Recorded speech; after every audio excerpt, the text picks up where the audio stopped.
Mês de outubro chegando ao fim, Dia das Bruxas se aproximando, e o canal HQ Pixel traz Histórias Macabras de Edgar Allan Poe. Vem comigo dar uma conferida nas histórias de terror que tem nesse quadrinho.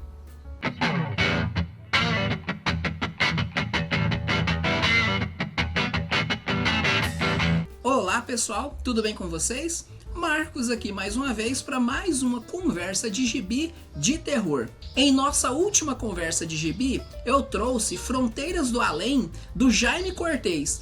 E lá eu acabei dando spoilers, revelando cenas do próximo capítulo, que é o gibi Histórias Macabras de Edgar Allan Poe, com 4 contos de terror, tá? E eu vou mostrar para vocês esses contos, vou comentar sobre eles, mas antes eu quero te pedir para deixar o seu like aqui no vídeo, se inscrever no canal caso ainda não seja inscrito e também visitar as nossas redes sociais. Tanto no Facebook quanto no Instagram, hqpixel.art, e também conferir o nosso site, onde eu tenho deixado um conteúdo de texto bacana, www.hqpixel.art. Então, bora pro nosso conto de terror primeiro dessa obra do Edgar Allan Poe, escrita, tá, e roteirizada por autores nacionais. Muito bem, então vamos à nossa obra, tá? Tá aqui o nosso gibi, o nosso quadrinho. Como eu disse, eu falei histórias de terror, né? Histórias macabras, mas o nome correto é Aventuras Macabras de Edgar Allan Poe. Então a gente tem aqui na borda da capa como se fosse um papel estragado, amassado, né? Mas não é não, pessoal, isso aqui é só a arte, tá? Isso aqui é a arte que foi feita dessa forma para parecer um papel velho, carcomido, desgastado pelo tempo, tá? Até mesmo a cor aqui, ó, ela tem algumas falhas, mas é a arte mesmo. Gostei dessa arte, tá? Esse elemento aqui não tem muito a ver com as histórias, mas tá aí. Aqui nós temos a face, né? O rosto do autor dos contos, o selo da Script, que foi a editora que publicou. Vamos lá, nós temos aqui a lombada, tá? Deixa eu virar aqui. Tá aqui, ó, a lombada aqui. Aventuras Macabras de Edgar Allan Poe, tá? Colin, Shimamoto, Jordi e Menezes. Menezes eu não conhecia muito, tá? Aqui nós temos a contracapa, algumas informações, tá? Todo poema deve lembrar ao leitor que ele vai morrer. Então, assim, já tem uma mensagem bem sinistra aqui. Aqui nós temos a assinatura dos artistas, tá? Do Colin, do Menezes, do Shimamoto e do Jordi. Aqui nós temos uma cena de cada conto que tem aqui, ilustrado por esses artistas, tá? Bora abrir aqui pra gente ver como é. Aqui nós temos a guarda com alguns quadros, né, ilustrados aqui. O que mais que a gente tem? Folha de rosto, novamente bem parecida com a capa. Sumário com alguns corvos aqui, ó. A ideia do corvo é porque tem um poema dele, se não me engano. Eu não conheço muito bem a obra do Poe, mas existe, parece que um poema dele que fala sobre corvos aí, que é muito conhecido. Muito conhecido pelo pessoal. Então aqui a gente tem algumas informações falando sobre ele e tal, tá? O pessoal falando com a gente. Romeu Martins é o cara que assina isso aqui. Aqui a gente tem uma biografia do autor, tá? Aqui fala sobre a obra dele, a obra literária, claro, né? E é isso. E aí a gente já tem logo a primeira história, que a primeira história quem ilustrou foi o Flávio Colin. Pessoal, para quem não conhece o Flávio Colin, eu particularmente gosto muito dele, porque o Flávio Colin, além das histórias de terror, que ele ficou muito conhecido pelas histórias de terror no Brasil, ele ilustrou muita história, ele criou muita coisa também, trazendo a cultura brasileira, tá? Falando sobre lendas folclóricas. Então aqui, a máscara da morte rubra fala que é uma doença, tá? Que aconteceu em determinada região, e as pessoas, ao se contaminarem com essa doença, morriam rapidamente, tá? Tinham problemas de sangramento pela pele e logo se decompunham, tá? Então era uma doença sinistra. Então a gente tem algumas cenas aí de pessoas, né, mortas pelas ruas, tá? Muito estranho isso aqui. E o que acontece? Tinha um príncipe, tá? Um príncipe, o que esse príncipe fez? Ao invés de cuidar da sua população que estava morrendo naquela pandemia, o que o príncipe fez?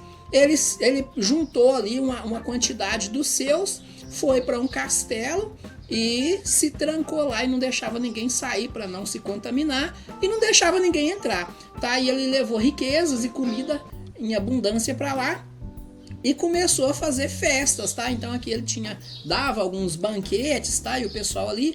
E o que eu acho interessante é que fala sobre as badaladas do relógio, tá? De hora em hora o relógio batia, né? E quando isso acontecia, todo mundo parava e ficava aquele suspense, né? Aquele clima estranho ali, tá? Por causa disso, por causa das badaladas. Então, uma ansiedade terrível. Aí, a hora que o relógio parava, voltava tudo ao normal, mas todo mundo já falava, daqui uma hora vai começar tudo de novo. Então, é uma apreensão sem fim, tá? Aqui, ó, o relógio aqui, ó, o relógio fazendo as badaladas, tá? E aí, festa vai, festa vem, ele resolve dar um baile à fantasia. E as fantasias foi ele que providenciou. E eram fantasias grotescas, tá? Que fala que eram fantasias horrendas, horríveis, tá? As fantasias. E aí, pessoal, no meio desse baile de máscaras, apareceu uma figura estranha lá, tá?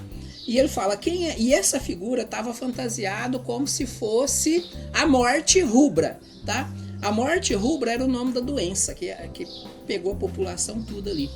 Tá? Então, como se tivesse fantasiado com essa Morte Rubra. E ele pediu para que todos prendessem esse cara, que no outro dia ia enforcar ele. Mas ninguém teve coragem, o pessoal ficou com medo. Ele correu atrás desse príncipe, né? E o pessoal deixou ele correr e ouviu os gritos. E o pessoal pensou, o príncipe derrotou o cara.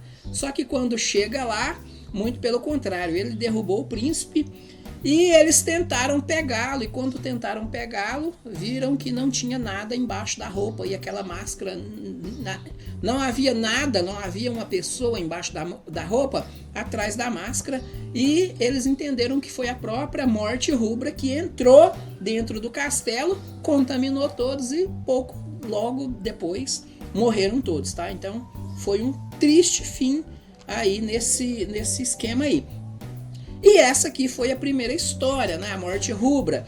E aí o que é legal é o seguinte, você tem o quadrinho, tá? O quadrinho é uma interpretação, tá? A Máscara da Morte Rubra. O quadrinho é uma interpretação do conto. Então, tem o conto literário.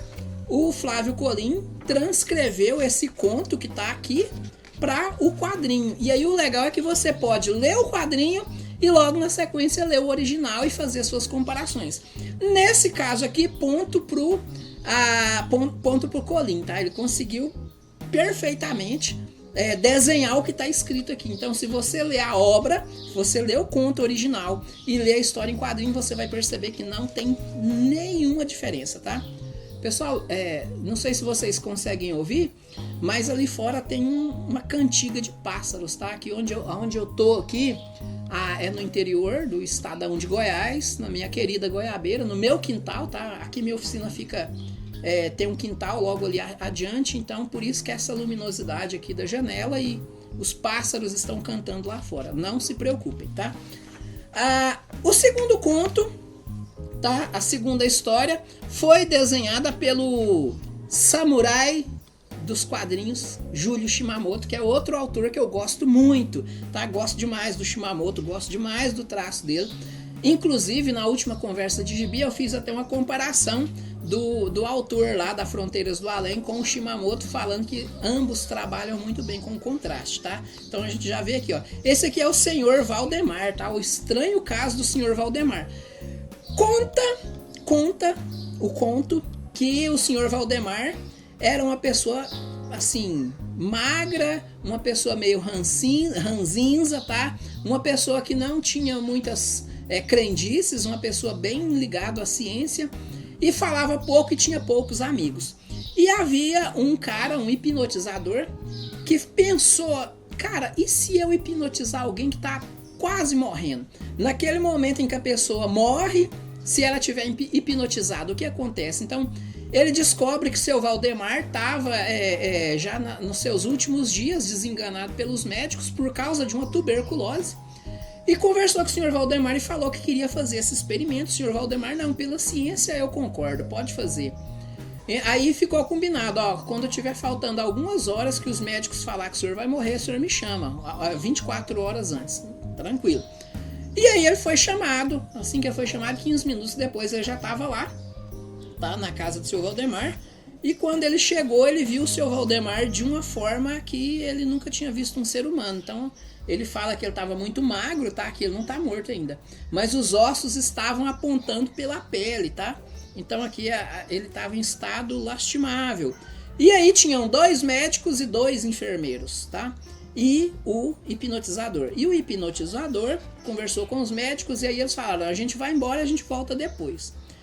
E aí um dos enfermeiros ficou anotando, tanto que segundo ele, os relatos desse acontecido de algumas informações que o enfermeiro anotou. E aí assim ele faz, ele hipnotiza o senhor Valdemar e o senhor Valdemar não morre, ele fica hipnotizado. Aí ele pergunta, senhor Valdemar, me conta, o senhor está como? Eu estou vivo, porém estou morrendo. Passa um determinado momento que ele já deveria estar morto, era para ele ter morrido às 11 da noite. Pouco depois da meia-noite os médicos voltam e constatam que ele ainda estava vivo. Acharam aquilo algo extraordinário. Aí um dos médicos vai embora, mas o outro fica.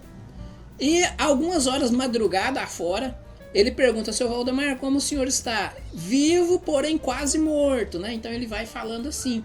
E aí ele fala que ele mandava o senhor Valdemar mexer com o braço, ele mexia, tá? De forma ali, como ele está hipnotizado. Mas em determinado momento ele percebeu que já o senhor Valdemar já tinha um aspecto de alguém que estava morto.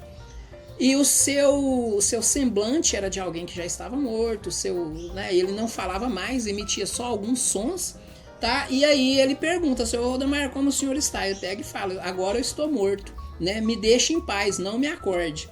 E assim ele fica, pessoal, e de acordo com o conto aqui, ele ficou assim por dias, semanas e meses, tá?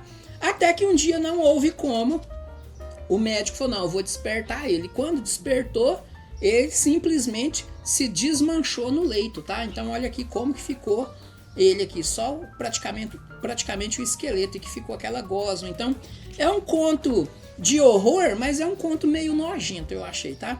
E aqui a gente tem o conto, tá? A gente tem ali o quadrinho e aqui a gente tem o conto. Vamos passar para o próximo aqui, que é rapidão para o vídeo não ficar longo. O terceiro conto, aliás, é um manuscrito encontrado numa garrafa, tá? Eles estão ali, encontram uma garrafa e lá tem um manuscrito e eles vão ler e percebem que essa garrafa é muito antiga, a escrita é muito antiga e eles vão ler a história. E a história fala de um naufrágio que aconteceu e apenas 2 marinheiros sobreviveram e que em determinado momento, o que acontece? Aparece um navio gigantesco, tá? Um outro navio gigantesco e um deles morre e o outro consegue entrar nesse navio. Só que ao entrar no navio, ele percebe que o pessoal do navio era estranho, então ele se escondeu. E ali ele ficou, só que o navio era muito estranho, pessoal, um navio sinistro, e ninguém falava nada com nada, e ficava uma coisa esquisita, e o navio ele navegava a todo vapor não, navegava a alta velocidade sem ter vento nenhum, e ele achou aquilo muito esquisito. E ele encontrou no interior do navio algo parecido com caixões, tá? Ele narra aqui que encontrou algo parecido com caixões. Só que o tempo vai passando, ele vai com esse navio e aí ele descobre, tá? Ele descobre que a tripulação do navio estava toda morta, né? E então era um navio fantasma. Ele conseguiu escapar para dentro de um navio fantasma. E aí ele escreve essa carta, ele encontra um material, escreve essa carta e ele próprio se esconde, ó, dentro de um caixão. E o que acontece? O navio vai para o fundo do mar em um redemoinho, levando ele. Aí a gente não sabe se ele já estava morto também, tá? Nessa peripécia aí, ou se ele morre na descida desse navio. Então é um conto meio sinistro aí. Aí aqui a gente tem uma figura do redemoinho, o navio entrando ali, tá? O barco. O manuscrito aqui, o conto e finalizando, tá? E esse conto, esse aqui, quem escreveu, se não me engano, foi o Jordi. É o Jordi? Deixa eu ver aqui, só confirmar. Cadê? É isso mesmo. E esse terceiro conto foi escrito pelo Jordi, como tá bem ali. E a última história, desenhada pelo José Menezes, é o estranho William Wilson, tá? E essa história aqui conta sobre um jovem que na época ainda adolescente, vez ou outra se deparava com um sósia, um jovem, né, um adolescente exatamente igual a ele, vestindo as mesmas roupas, tá? E eles sempre se encontravam por aí. Até um dia eles chegaram a se desentender e tal, mas sempre esse outro aparecia, tá? Diante desse jovem Wilson aqui, William Wilson. E com isso ele, né, envelheceu, se mudou, e ele era uma pessoa de índole duvidosa, se aproveitava das pessoas para tirar vantagem e por aí vai, tá? E em determinado momento falaram para ele que tinha alguém o procurando, e quando ele encontrou essa pessoa num ginásio, era o seu sósia, tá? E ali eles se desentenderam novamente. E ele foi embora, em determinado momento ele foi embora para uma universidade famosa e onde ele se aproveitava de todos, ele trapaceava, ele se tornou um grande trapaceiro. E vencia as pessoas nos jogos de carta e assim ele acabou enriquecendo.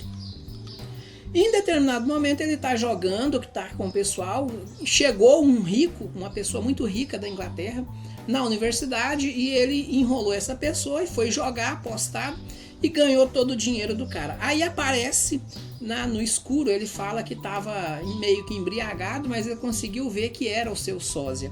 E o sósia disse para os outros, olha, bem que ele está roubando, ele é trapaceiro, tem carta escondida nas mangas, nos bolsos, e assim descobriram a trapaça e ele teve que ser expulso da universidade, foi embora envergonhado. Mas aí ele falou, eu vou atrás dessa pessoa, esse sósia, e ele vai se ver comigo.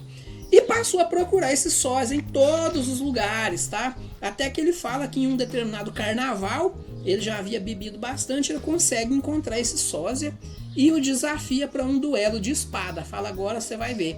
Aí o sósia fala, não, você não precisa duelar comigo. Você só precisa ser uma pessoa melhor. Deixa de ser trapaceiro, viva honestamente. E ele, não, você já me prejudicou e eu vou te matar. E os dois começam a lutar, tá? E em determinado momento ele fala, não faça isso. Se você me agrediu, você vai estar se agredindo. E ele fura o outro com a espada. Quando ele olha, era um espelho e ele sente a espada entrando nele mesmo, tá? Aí ele entendeu o que o outro quis dizer. Então ele ali caído, aí o pessoal fala, nossa, ele se feriu de morte com a própria espada. Então era ele, né? Esse sósia era ele. Era como se fosse ele mesmo o perseguindo, ou sua versão melhor, né? A melhorada, perseguindo a versão trapaceira. E então, mais uma história. Eu não achei que essa seja uma história de terror, tá? Mas foi legal. Aqui tem o conto, né, falando sobre essa história. E aí, pessoal, uma coisa que eu esqueci de comentar é que esse gibi, esse quadrinho, é uma reedição, tá? Ele foi impresso pela primeira vez em 1978, então essas histórias já têm aí 45, 46 anos. E a primeira vez ele foi impresso colorido, então temos aqui todas as histórias, tá? Contadas, coloridas. Então aqui a gente tem a Máscara da Morte Rubra, tá? Colorida aqui. Depois a gente tem depois da Máscara da Morte Rubra, nós temos o caso do Sr. Valdemar, tá? Lembrando, pessoal, que as histórias de terror, a partir da década de 30 no Brasil, já tinha muita coisa parecida, voltado com essa pegada de terror. Mas ali, por volta dos anos 50, os anos 60, foi uma enxurrada de histórias de terror. E esses autores, esses artistas aqui, trabalharam bastante, fazendo muita história legal, tá? O próprio Flávio Colim foi um grande expoente dessa época. O Júlio Shimamoto também, que é o que assina aqui a outra história, tá? E assim, o quadrinho nacional viveu uma época de ouro com as histórias de terror, tá? Então vendeu muito e foi muito importante. E hoje a gente não tem tantas histórias de terror vendendo, né, naquela quantidade que foi vendida naquela época, mas a gente tem hoje muitos autores independentes fazendo um trabalho bacana com as histórias de terror. Como eu disse na última conversa de gibi, as histórias de terror nos quadrinhos eu prefiro preto e branco, eu não gosto muito colorido, dá um aspecto meio sombrio, né, como a gente vê aqui o olhar do marinheiro ali, Mas não sei, eu acho que a história em preto e branco, né, só no nanquim, eu acho que fica com não sei, eu acho que tem uma certa elegância, tá? O colorido tem a sua importância, mas para os quadrinhos de terror eu gosto mais do preto e branco mesmo, tá? E aí a gente tem aqui o final falando, tem a biografia de cada um dos artistas, tá? Aqui, e a gente encerra a obra, mais uma vez aqui o selo da Script, e é isso, finalizamos aqui as aventuras macabras de Edgar Allan Poe, tá? Que eu recomendo, quem gosta do gênero, vale a pena. Quem não tem esse gibi aqui, esse gibi você encontra, eu acho que deve encontrar ainda no site da Script, procura aí na internet ou na Amazon, você deve encontrar. Apesar dele ter saído num financiamento coletivo, eu imagino que ainda tenha ele à venda no mercado, tá? Mas como eu disse, essas histórias são antigas, talvez você até encontre essas histórias na internet. Não me diga onde, porque eu não sei, tá? Mas vale a pena procurar. Tem muita história antiga, pessoal, que tá disponível no formato digital, tá? Talvez você consiga encontrar em algum site de scan por aí, tá? O pessoal escaneia as histórias antigas e disponibiliza para o pessoal, não como forma de compartilhar coisas indevidas, mas assim, mais para manter mesmo a memória, que eu acho interessante. Muito bem, então é isso, ficamos por aqui. Muito obrigado por assistir o vídeo até o final, tá? Talvez eu não consiga fazer mais uma conversa de gibi de terror antes do Dia das Bruxas, mas não para por aí, tá? Eu tenho ainda o Frankenstein, que chegou recentemente, que eu não li ainda, mas estará com certeza em alguma conversa de gibi próxima. Portanto, se você não é inscrito no canal, se inscreva para garantir aí o conteúdo novo que vem pela frente. Tem muita coisa bacana, pessoal. E se você não deixou o seu like lá atrás, a hora é agora, deixa seu like aí. Visita lá, segue as nossas redes sociais, tá? Tanto no Facebook quanto no Instagram, hqpixel.art. E visita também o nosso site, www.hqpixel.art, onde tem muito conteúdo bacana de texto e é por onde eu estou publicando o meu conteúdo autoral. Então, se você quer ver as tirinhas do Punk Dog ali, ó, lá no site, aparece lá, o Punk Dog tá por lá. Pessoal, vou ficando por aqui, muito obrigado mais uma vez, compartilhe o conteúdo se você gostou e a gente se vê na próxima conversa de gibi. Tchau!